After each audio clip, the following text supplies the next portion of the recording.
her now.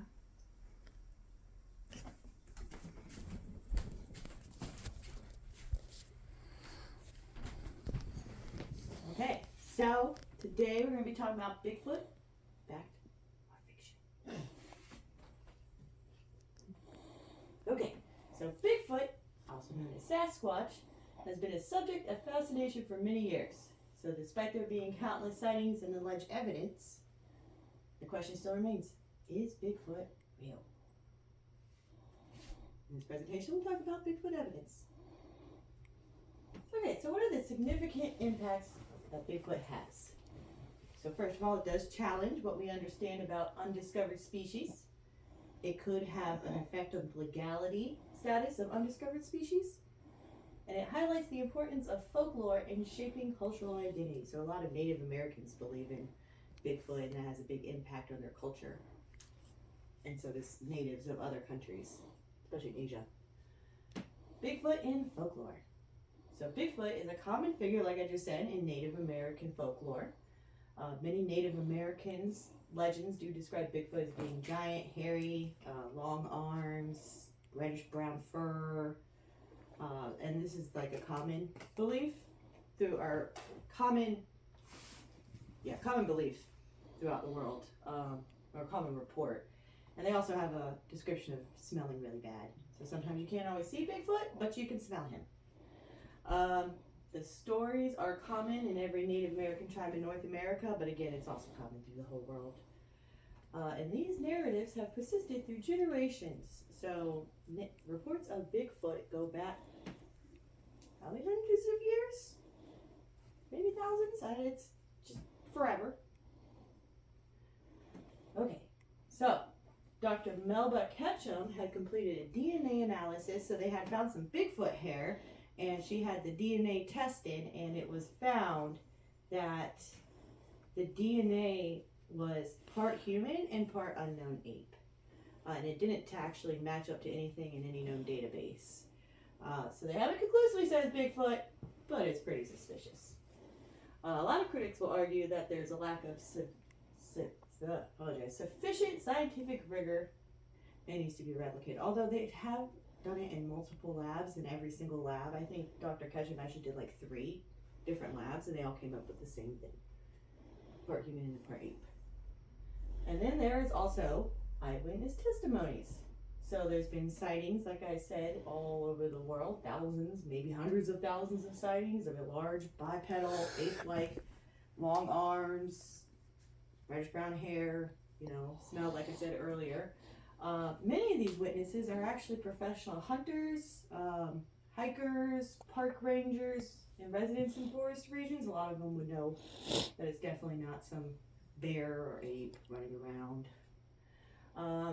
Many witnesses have also discovered large footprints. So footprints anywhere from 12 inches, 16 inches, way larger than a human. And also large struts like that. That doesn't even make any sense for humans. They've also described strange howls, knocking in the woods. That has also been tested. The sounds have, they do not match up to anything that is known. Okay. And then there's the tree structures. So they're kind of snapped in a weird way. That's not natural. And then they're see this X here? It doesn't make any sense. It's like not humans, but animals wouldn't be able to do it, but it's also without, if a human were to do it, they would need structure equipment to do that, basically. So it doesn't really make any sense. It can't be nature, it can't be animals, and it could be humans, but why? And also how? A lot of times these structures are X-shaped, and there's that bend in the tree. That's the most common report of these. And then there's the strange sounds. So there'll be high-pitched yelping and yipping, and it's believed that these could be a form of communication. They'll be knocking on woods and then yelling and yipping. Witnesses report hearing trees, like I said, knocking through the whole thing. In some cases, also rocks are thrown at people as well. And this is also to be a sign of intelligence. Okay, so honestly, there are more frequent spots for Bigfoot to be seen, as you can see here. Like California's got 406, Washington, that's a given. Basically, Bigfoot lives everywhere in Washington. But surprisingly about all this is that there are Bigfoot sightings in every state. And there's not even a small amount. I think Kansas has a small amount, but I mean 49, that's still a lot for Kansas. Or Mississippi has 24. Here in our state, we have 106 reported sightings. Possibly more. So the big question a lot of critics have is why we haven't found Bigfoot. So there are arguments against the lack of physical body because we haven't found a body. We haven't found any actual burial graves. We have possibly found Bigfoot bones, but that's highly contested. One of the possibilities is that they're generally seen in those big dense forests that most people don't explore, and so it could be easily that they get away quickly. It could be that they're a small species, and so there's just not a lot of them to find.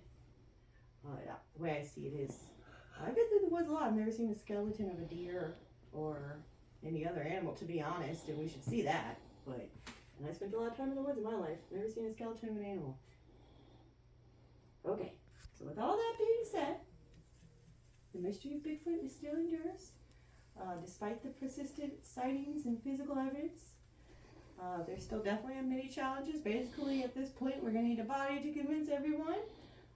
But the way I see it is there is just as much proof of, or evidence of Bigfoot, like photos, recordings, sightings, as there are aliens. And it turns out aliens are real, according to the government. So, it's up to you to decide now.